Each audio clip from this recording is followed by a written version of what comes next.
Hello friends, कैसे हैं आप सब। आप सभी का आपके अपने YouTube channel sociology with Sangeeta में मैं संगीता स्वागत करती हूँ। यह हमारा मॉर्निंग का क्लास है जिसमें हम लोग सोशियोलॉजी से रिलेटेड टॉपिक को देखेंगे और इवनिंग के 6 PM में आप लोगों को झारखंड बेसिस जो टॉपिक्स है वो टॉपिक्स वाइज आपको करवाई जा रही है। तो चलिए क्लास को लेट ना करते स्टार्ट करते हैं। देखिए, ये जितने भी क्वेश्चंस हैं इसमें आप लोग शब्दावली को देखिएगा कि शब्दावली क्या बोली जा रही है, वर्ड को देखिएगा। बहुत इंपॉर्टेंट जितने एमसीक्यूज है आपके पास लेके आई हूँ मैं, और उसके डिटेल्स एक्सप्लेनेशन भी मैं आपको साथ ही साथ बताती जाऊँगी। तो आज का जो हमारा फर्स्ट क्वेश्चन है वो यह है कि नातेदारी चार्ट में आपको इस टाइप का साइन देखने को मिलेगा। ठीक है, तो ये जो साइन है ये किस चिन्ह को इंगित करता है। ये जो त्रिकोणमिति के जैसा आपको एक त्रिभुज के आकार का एक साइन दिख रहा है, ये किस चीज़ के बारे में बताता है। तो नातेदारी का जब आप चार्ट को पढ़िएगा तो ये वाला जो साइन है ये पुरुष को दर्शाता है। किसे दर्शाता है? पुरुष को दर्शाता है। ठीक है, हमारा नेक्स्ट क्वेश्चन है कि नगरीयवाद एक जीवन पद्धति है, लेकिन क्या है कि जो नगरीकरण है वो एक प्रक्रिया है। यानी नगरीयवाद क्या है? एक जीवन की विधि है, लेकिन नगरीकरण है वो एक प्रक्रिया है। हम कैसे इसको कह सकते हैं? देखिए कि जो नगरीकरण होता है वो ग्रामीण क्षेत्रों से नगरों की ओर जब लोग प्रस्थान करते हैं, नगरों की ओर जाते हैं, तो गांव छोड़ के जो नगरों की बसने की जो उनकी प्रक्रिया है, उनकी जो कार्य माने काम चल रहा है, तो उसको नगरीकरण बोला जाता है। और फिर वहाँ पे रहने के बाद नगर में रहने के बाद जो वहाँ के लोग हैं वे नगर की जीवन को चलाते हैं, उसके अनुसार कार्यकलापों को करते हैं, तो उसे नगरीयवाद कहा जाता है। ठीक है, तो ये कथन किसका? इसमें कथन के बारे में पूछा जा रहा है। मैंने आप लोगों को नगरीकरण और नगरीयवाद दोनों बता दिया। तो ये जो कथन है लुई बर्थ के द्वारा दिया गया है। हमारा थर्ड क्वेश्चन है कि जनसंख्या घनत्व के सिद्धांत को किसने दिया है। देखिए, जनसंख्या घनत्व का जो सिद्धांत है, जनसंख्या घनत्व आप लोग एग्जाम में देखते होंगे, कोई भी जीके का अगर आप लोग पढ़ते हैं तो उसमें भी आप लोग को जनसंख्या घनत्व के बारे में पता चलता है। तो वो जो सिद्धांत है ये किनके द्वारा दिया गया है। तो आज का आप लोग का होमवर्क रहा, आप लोग प्लीज़ इसको कमेंट में करके बताइएगा कि झारखंड की जनसंख्या घनत्व कितनी है, साथ ही साथ भारत की जनसंख्या घनत्व कितनी है। ये दोनों आप लोग कमेंट में मुझे आंसर कीजिए। तो जनसंख्या घनत्व की जो प्रक्रिया है ये किनके द्वारा दी गई है? तो ये इमानुएल दुर्खैम जी के द्वारा दी गई है। इमानुएल दुर्खैम जी ने और किस जो सिद्धांत का वर्णन किया था उन्होंने? तो इमानुएल दुर्खैम जी के द्वारा श्रम विभाजन का सिद्धांत के बारे में बताया गया था। उन्होंने श्रम विभाजन का जब सिद्धांत को दिए तो वे बताते हैं कि श्रम विभाजन का जो संपर्क होता है वो जनसंख्या से कैसा होता है? प्रत्यक्ष रूप में होता है, और प्रत्यक्ष रूप में होने के कारण जनसंख्या जो घनत्व है इसका जो प्रभाव पड़ता है, और इसके अनुसार ही जनसंख्या का बढ़ना, उसके क्रम में विभाजन होना श्रम विभाजन के अंतर्गत आता है। तो इमानुएल दुर्खैम जी के द्वारा जनसंख्या घनत्व के सिद्धांत को दिया गया है। हमारा नेक्स्ट क्वेश्चन है कि आगमन तथा निगमन तर्क किनके द्वारा दिया गया? क्या है ये जो आगमन तथा निगमन तर्क की पद्धति है वो आखिर है क्या? तो आगमन तथा निगमन तर्क जो है वो ज्ञान प्राप्त करने की एक पद्धति है। आगमन और निगमन क्या है? एक ज्ञान प्राप्त करने की पद्धति है। इसको हम लोग देखते हैं कि क्या होता है कि आगमन तर्क बोलिए या निगमन तर्क। तो आगमन तर्क में क्या होता है? एक विशिष्ट समस्या, कोई विशिष्ट समस्या रही तो उसको आप किस प्रकार से उसको सामान्य करते हुए उसको कैसे सुलझाते हैं, तो ये आगमन तर्क के अंतर्गत आ जाएगा। जैसे मान लीजिए बेरोजगारी की समस्या हुई, तो बेरोजगारी किसी स्थान पर बहुत अधिकता में पाई जाती है, तो वहाँ पे क्या होगा कि बहुत सारे अपराध भी पनपने लगेंगे, चोरी डकैती इस प्रकार की, क्योंकि जो व्यक्ति चोरी कर रहा है वो बेरोजगारी से ग्रसित है, तो आर्थिक लाभ के लिए वो क्या कर रहा है? चोरी की जो घटना है उसको अंजाम दे रहा है। तो इस प्रकार की जो समस्या है उसको सुलझाने का जो प्रयास किया जाता है तो वो आगमन पद्धति के अंतर्गत आता है। और चोरी करने की प्रक्रिया हो गई, जिसके कारण क्या होगा, वे गंदी बस्तियों में रहेंगे, मलिन बस्तियों में रहेंगे, उनका जीवन निर्वाह करने का जो साधन होगा वो निम्न होगा। तो इस प्रक्रिया के जो होगी वो आगमन तर्क के अंतर्गत आ गई। और निगमन जो पद्धति है वो सामान्य से विशिष्ट की ओर जाता है। आगमन निगमन तर्क क्या हो गया, सामान्य से विशिष्ट की ओर जाने की पद्धति को निगमन तर्क बोला जाता है। हमारा नेक्स्ट क्वेश्चन है कि पीली क्रांति किससे संबंधित है। तो पीली क्रांति जो है वो तिलहन से संबंधित है। पीली क्रांति तिलहन उत्पादन से संबंधित है और इसके उत्पादन में आत्मनिर्भर, जैसे किसान जो है वे किस प्रकार से आत्मनिर्भर बनेंगे, इस उद्देश्य को पूर्ति की जाती है। और इसके योजना के तहत क्या होता है कि जब तिलहन कार्य उत्पादन का कार्य प्रारंभ किया था तो सर्वप्रथम ये जो कार्य है ये 23 राज्यों में चलाया गया। और उस राज्यों के बारे में अगर बात की जाए तो 336 जो डिस्ट्रिक्ट्स थे उसमें तिलहन क्रांति को, पीली क्रांति को स्टार्ट किया गया था, जिसका कि काम क्या था कि जो भारत में खाद्य तेल हुए और तिलहन का उत्पादन करना और तेल की उत्पत्ति को बढ़ाना, तेल का उत्पादन अधिक करना, ये पीली क्रांति के अंतर्गत आया। हमारा नेक्स्ट क्वेश्चन है कि सामाजिक अनुसंधान की गणनात्मक पद्धति क्या है। इसमें क्या पूछा जा रहा है कि जब सामाजिक अनुसंधान होता है तो उसमें गणना करना, किस चीज़ की हम लोग गणना कर रहे हैं, ये जो पद्धति है ये किस चीज़ के बारे में बोली जा रही है, या फिर ये पद्धति जो है वो किस कार्य में। तो प्रश्नावली जो है ये सामाजिक अनुसंधान की गणना करने की पद्धति है। इसको हम लोग देखते हैं।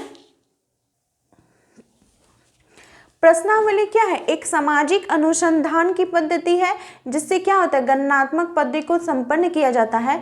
और अगर आपसे पूछा जाए कि मात्रात्मक अनुसंधान क्या है, तो ये जो संख्या या रेखांकन जो होता है उसको व्यक्त करने की पद्धति होती है।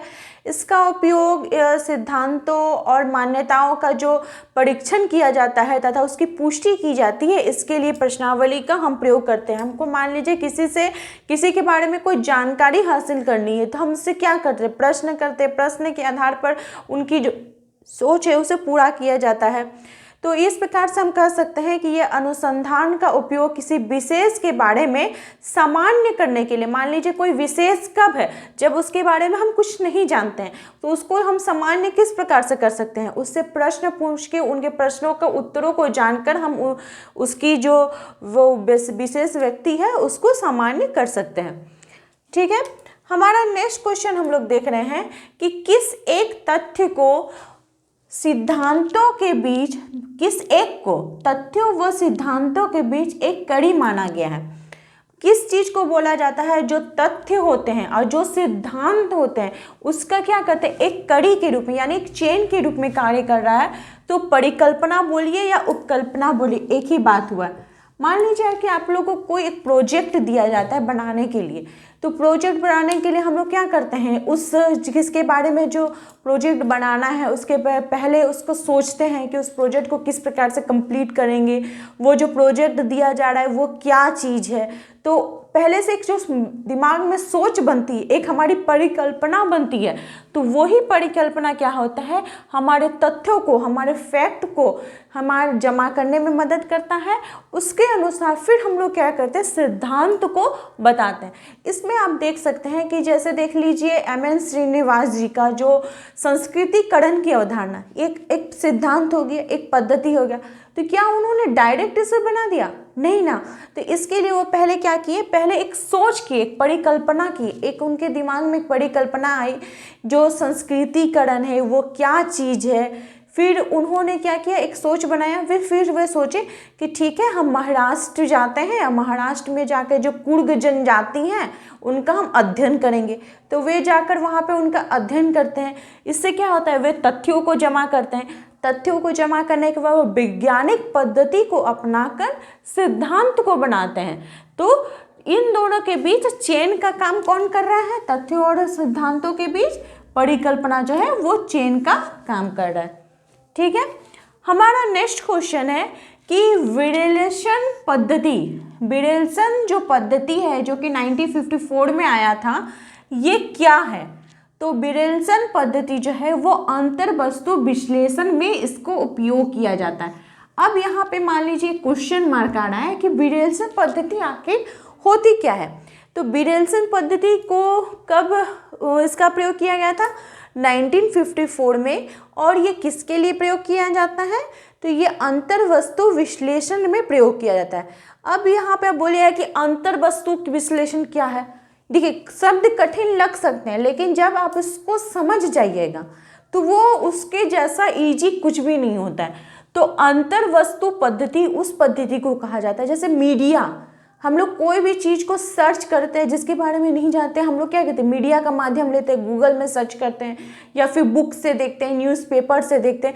तो वही जो मीडिया है वो अंतर्वस्तु विश्लेषण पद्धति के अंतर्गत आती है। तो हम कह सकते हैं कि अंतर्वस्तु विश्लेषण क्या है? एक शोध करने की विधि है, एक खोज करने की विधि है, और यह एक तकनीक जिसके द्वारा क्या होता है कि संचार के लिए, मीडिया के लिए हम लोग जो लिखित वस्तुओं का या फिर मौखिक वस्तु का या फिर अपने आँखों से जो भी चीज़ों को देखते हैं उसको क्या करते हैं, एक वस्तुपरक रूप में, एक व्यवस्थित रूप में, परिमाण के रूप में जो एक विश्लेषण प्रस्तुत करते हैं उसे अंतर्वस्तु विश्लेषण पद्धति बोला जाता है, और उसे ही विश्लेषण पद्धति भी बोला जाता है। हमारा नेक्स्ट क्वेश्चन है कि कौन दक्षिण भारत में ब्राह्मण विरोधी आंदोलन के नेता हैं? यहाँ पे दक्षिण भारत के बारे में बात किया जाना है और किस बारे में? ब्राह्मण विरोधी आंदोलन के बारे में बात की जा रही है। तो इसमें नेता के बारे में पूछा जा रहा है। तो कौन से वे नेता थे? तो E.V. रामास्वामी नायकर। देखिए, नाम से ही पता चल रहा है रामास्वामी नायकर, तो वो दक्षिण भारत से ही बिलोंग करते होंगे। तो इसको नाम को आपको याद रखने में कोई दिक्कत नहीं होगी। तो E.V. रामास्वामी जो नायकर थे उन्होंने ब्राह्मण विरोधी आंदोलन वे किए थे दक्षिणी में, और इन्हें पेरियार या द ग्रेट मैन के नाम से भी नायकर को जाना जाता है। पेरियार नायकर भी आप लोगों को बहुत जगह देखने को मिलेगा। और ये आधुनिक तमिल राजनीति के और सामाजिक जीवन के जो वैचारिक नींव है ये इनके द्वारा ही दी गई थी, पेरियार नायकर के द्वारा ही दी गई थी। हमारा नेक्स्ट क्वेश्चन है कि किसने नातेदारी का अणु शब्द को गढ़ा है? देखिए, यहाँ पे एक और शब्द आपको आ गया, नातेदारी का अणु। ये किनके द्वारा दिया गया है? तो लेवी स्ट्रॉस के द्वारा उन्होंने नातेदारी प्रथा का उन्होंने वर्णन किया था, और उन्होंने नातेदारी शब्द का अणु शब्द को बताया। अब यहाँ पे है कि नातेदारी का जो अणु है वो आखिर होता क्या है? नातेदारी का अणु ये चीज़ है क्या? तो नातेदारी का, जैसे आप अगर उनकी वीडियो देखना चाहते हैं तो आप लिंक में जाकर इनकी वीडियो को मैं बना चुकी हूँ, आप वहाँ पे देख सकते हैं। तो लेवी स्ट्रॉस के अनुसार जो समृद्ध संबंध होते हैं, जिसके क्या होते हैं, जो रिश्तेदारी की जो प्रथा है उसको बुनियादी या फिर अगर बोलिए कि तार्किकता प्रदान करती है, और ये जो सिद्धांत ये वंश परंपरा के अंतर्गत चलता है, जैसे माता पिता, उनके बच्चे, उनके रिश्तेदार, इसमें मूल रूप से परिभाषित किया जाता है। और लेवी स्ट्रॉस ने पति पत्नी और उनके बेटे और पत्नी के भाई को परिभाषित करते हुए नातेदारी का जो अणु शब्द है उसको बताया है। हमारा नेक्स्ट क्वेश्चन है कि किसने कहा परिवार एक सार्वभौमिकरण संस्था है? यानी परिवार जो है वो सभी जगह, सार्वभौमिकरण का मतलब क्या होता है? सभी जगह पाई जाती है। तो ये कथन किनके द्वारा है? तो J.P. मर्डॉक के द्वारा बोला गया है कि परिवार जो है वो एक सार्वभौमिकरण प्रक्रिया है, और इसमें जो है वो निरंतरता बनती रहती है। मान लीजिए कि आपके दादा दादी का परिवार था, फिर आपके मम्मी पापा का आया, आपका परिवार, आपके फिर जो आने वाले जो पीढ़ी होंगे उनका परिवार, और ये जो परंपरा है ये लगातार जन्मों से चलती ही आ रही है। तो इसलिए कहा जा सकता है कि परिवार क्या है? एक सार्वभौमिक परंपरा है। साथ ही साथ ये एक निरंतरता का, कंटिन्यूटी का एक सिस्टम है। तो आई होप आपको आज की जो क्वेश्चन है आपको बहुत ही ज़्यादा हेल्पफुल रही होगी। अगर आपको ये वीडियो अच्छी लगी तो प्लीज़ आप अपने दोस्तों से इसे ज़्यादा से ज़्यादा शेयर करें, और मेरे चैनल पर नए हो तो प्लीज़ सब्सक्राइब करें। मेरे चैनल के साथ बने रहने के लिए आप सभी का थैंक यू।